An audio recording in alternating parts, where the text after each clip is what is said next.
Now, as I said, the human design chart is a map, and that map has many layers. So the first layer in that map is what I call the resiliency keys, which we're going to talk about today.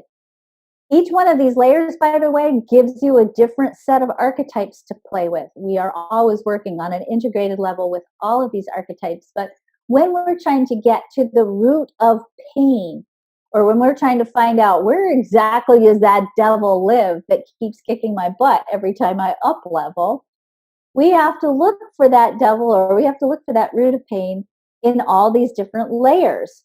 We usually start, in fact, we always start with what I call the resiliency keys, which I'm going to explain to you in just a minute.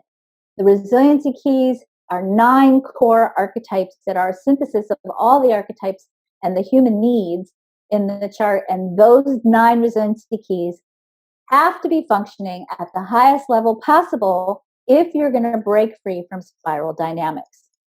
The next level of archetype in the chart is your type. Your type presents its own energy challenges, its own spectrum of potential. The next level that influences you, that may be carrying is one of the sources of your pain, where you may be out of alignment with yourself, is your profile.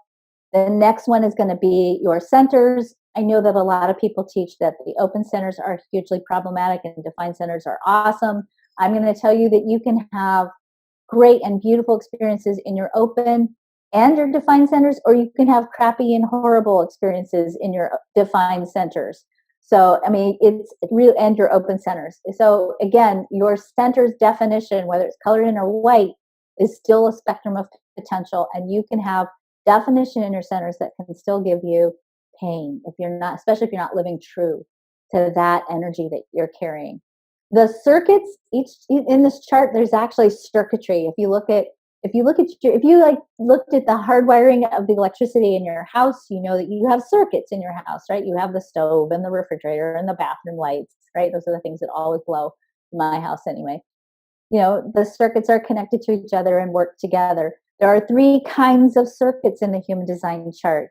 And those circuits also contain a spectrum of potential. And when you understand the circuitry in your chart, you can start to bring out the conscious expression of the circuitry. And of course, there are 64 gates in the chart.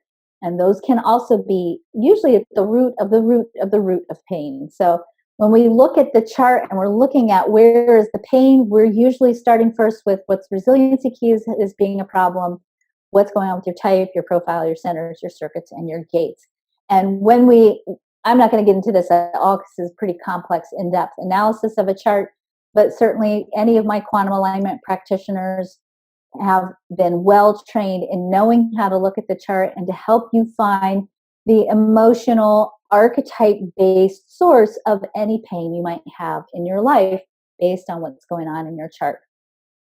As I said, each layer in the map has more and more nuanced themes. Each layer gives us a challenge or a choice point, which gives us awareness and consciousness, enabling us to break unconscious patterns, meaning when you understand your chart, you can choose high or low expression here. We all have built-in choice points in our design, and sometimes our life experiences trigger choice points that aren't even inherently ours. This oftentimes will come from our genetic lineage and our imprinting.